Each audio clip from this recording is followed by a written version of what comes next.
Hi friends, അസ്സലാമു അലൈക്കും. ഇത് നല്ലൊരു ടേസ്റ്റിൽ നല്ല അടിപൊളി റെസിപ്പി ആയിട്ടാണ് ഞാൻ വന്നിട്ടുള്ളത്. ബ്രെയിൻ ഫ്രൈ ആണ് ഉണ്ടാക്കാൻ പോകുന്നത്. ചപ്പാത്തി, പൊറോട്ട ഇതിനൊക്കെ നല്ല കോമ്പിനേഷനുള്ള ഒരു ഗ്രേവിയാണിത്. അപ്പോൾ ഇതെങ്ങനെ ഉണ്ടാക്കാൻ നോക്കാം. അതിനായി ഇപ്പോൾ ഞാൻ എടുത്തിട്ടുള്ളത് 3 ബ്രെയിനാണ് എടുത്തിട്ടുള്ളത്. ബീഫിൻ്റെതാണിത്. ഇത് ഞാൻ കഴുകി ക്ലീൻ ചെയ്ത് വെച്ചതാണ്. ഇനി ഇത് നമുക്ക് ചെറുതായി ഒന്ന് കട്ട് ചെയ്ത് കൊടുക്കാം. ചെറുതായി കട്ട് ചെയ്താണ് എനിക്കൊക്കെ കൂടുതൽ ഇഷ്ടം. കൂടുതൽ വേണ്ടവർക്ക് കുറച്ച് വലുതായി തന്നെ കട്ട് ചെയ്യാം. അപ്പോൾ ഇത് ഓരോന്നിങ്ങനെ കട്ട് ചെയ്ത് മാറ്റി വെച്ചിട്ടുണ്ട്. ഇനി ഇതിലേക്കുള്ള ഇൻഗ്രീഡിയൻസ് നോക്കാം. ഇതൊക്കെ ഞാൻ ഇവിടെ കട്ട് ചെയ്ത് വെച്ചിട്ടുണ്ട്. പിന്നെ ഒരു പാനിലേക്ക് കുറച്ച് എണ്ണ ഒഴിച്ച് കൊടുക്കാം. ഇതിലേക്ക് ഞാൻ ആദ്യം ഇടുന്നത് കുറച്ച് പച്ചമുളകാണ്. ഒരു 4-5 പച്ചമുളക് ഞാൻ മുറിച്ചിട്ടിട്ടുണ്ട്. നന്നായി വഴഞ്ഞു വരുന്നവരെ ഒന്ന് ഇളക്കി കൊടുക്കുക. നല്ലൊരു മണം ഉണ്ടാകും. എണ്ണയിൽ പച്ചമുളക് ഇങ്ങനെ പൊരിഞ്ഞ് വരുന്നത് കാണാൻ തന്നെ നല്ല രസമാണ്. അപ്പോൾ അതിൻ്റെ മണവും നമുക്ക് കിട്ടും. നന്നായി പൊരിഞ്ഞ് വന്നിട്ടുണ്ട്. ഇനി ഇതിലേക്ക് കുറച്ച് ഉള്ളി ആഡ് ചെയ്ത് കൊടുക്കുക. ഒരു 2 ഉള്ളി ഞാൻ ചെറുതായി കട്ട് ചെയ്ത് വെച്ചിട്ടുണ്ട്. അതിട്ട് കൊടുക്കുക.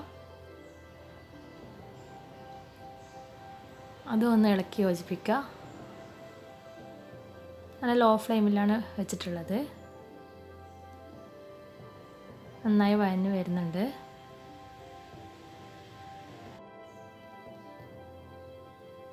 ഇനി ഇതിലേക്ക് കുറച്ച് വെളുത്തുള്ളി, ഇഞ്ചി ഇതൊക്കെ ഞാൻ കട്ട് ചെയ്ത് വെച്ച് അതൊക്കെ ഇട്ട് കൊടുക്കുക. തക്കാളി ആഡ് ചെയ്യുന്നുണ്ട്. ഒരു 3 തക്കാളി എടുത്തിട്ടുണ്ട്. ഇതെല്ലാം കൂടി ഒന്നും കൂടി നന്നായി മിക്സ് ചെയ്യുക. ഇതിലേക്ക് ഞാൻ ആവശ്യത്തിനുള്ള ഉപ്പ് ചേർത്ത് കൊടുക്കുക. ഇവിടെ 1 ടീസ്പൂൺ ഉപ്പാണ് ചേർത്തിട്ടുള്ളത്. 1/2 ടീസ്പൂൺ മഞ്ഞൾപ്പൊടി ഇതും കൂടി ചേർത്ത് ഒന്നും കൂടി മിക്സ് ചെയ്യുക. ഇപ്പം ഞാൻ ഫ്ലെയിം കുറച്ച് മീഡിയം ആക്കിയിട്ടുണ്ട്.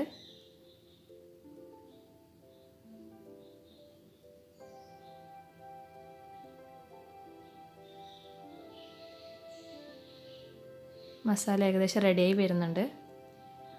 ആ കളറൊക്കെ മാറി ഒരു ബ്രൗൺ കളറായി വന്നിട്ടുണ്ട്. ഇനി ഇതിലേക്ക് കുറച്ച് ക്യാപ്സിക്കം ആഡ് ചെയ്ത് കൊടുക്കുന്നുണ്ട്. ഒരു പകുതി ക്യാപ്സിക്കം ചെറുതായി കട്ട് ചെയ്തതാണ്.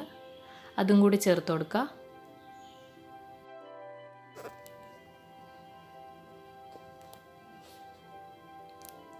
മസാലയൊക്കെ ഒന്ന് നന്നായി മിക്സ് ചെയ്ത് വന്നിട്ടുണ്ട്. ഇനി ഇതിലേക്ക് നമ്മൾ നേരത്തെ കട്ട് ചെയ്ത് മാറ്റി വെച്ച ആ ബ്രൈനും കൂടി ഇട്ട് കൊടുക്കുക. മുഴുവനായി അങ്ങ് ഇട്ട് കൊടുക്കുന്നുണ്ട്. ഒന്ന് നന്നായി മെല്ലെ ഒന്ന് മിക്സ് ചെയ്തെടുക്കുക.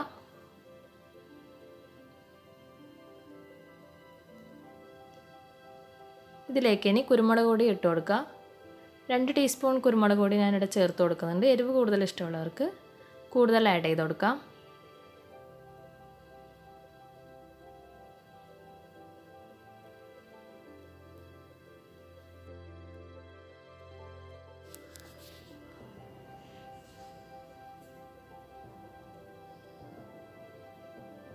ഇനി ഇതിലേക്ക് 1 ടീസ്പൂൺ മുളക് പൊടിയും കൂടി ചേർത്ത് കൊടുക്കുന്നുണ്ട്.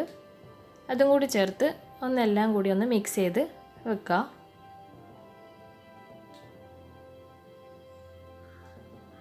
ഇതൊക്കെ ഞാൻ ലോ ഫ്ലെയിമിലാണ് വെച്ചിട്ടുള്ളത്.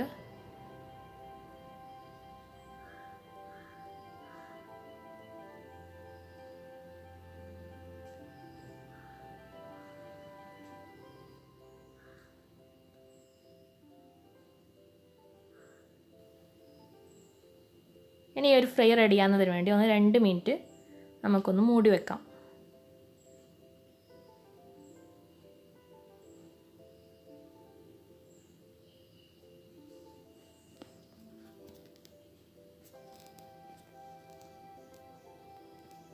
നന്നായി റെഡിയായി വന്നിട്ടുണ്ട്. നല്ലൊരു ടേസ്റ്റാണിത്. ബ്രെയിൻ ഫ്രൈ ഇതുവരെ കഴിച്ചിട്ടില്ലാത്തവർക്കൊക്കെ ഇങ്ങനെ ഒന്ന് ട്രൈ ചെയ്ത് നോക്കുക. നല്ലൊരു ഗ്രേവി രൂപത്തിലായിട്ടുണ്ട്.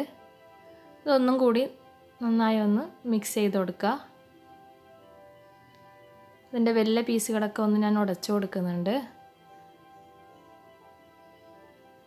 വെന്ത് കഴിഞ്ഞാൽ ഒന്നും കൂടി അത് വികസിക്കുക. അതാണ് ഞാനിങ്ങനെ ഒന്ന് ഉടച്ചു കൊടുക്കുന്നത്. വലുതായി കാണുന്നതെന്ന് ചില ആൾക്കാർക്കൊന്നും അങ്ങനെ ഇഷ്ടപ്പെടില്ല.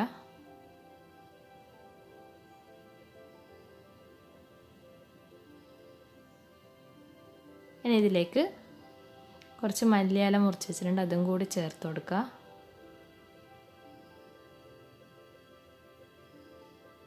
ഗ്രേവി നന്നായി തിളച്ച് വരുന്നുണ്ട്. ഇത് 1 മിനിറ്റും കൂടി ഒന്ന് മൂടി വെക്കുക.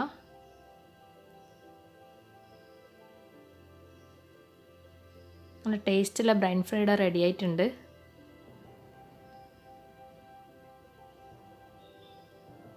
ഇതിലേക്ക് കുറച്ച് ഗരം മസാല ഇട്ട് കൊടുക്കുന്നുണ്ട്. അതും കൂടി ചേർത്ത് ഈ ഫ്ലെയിം ഒന്ന് ഓഫ് ചെയ്യാം.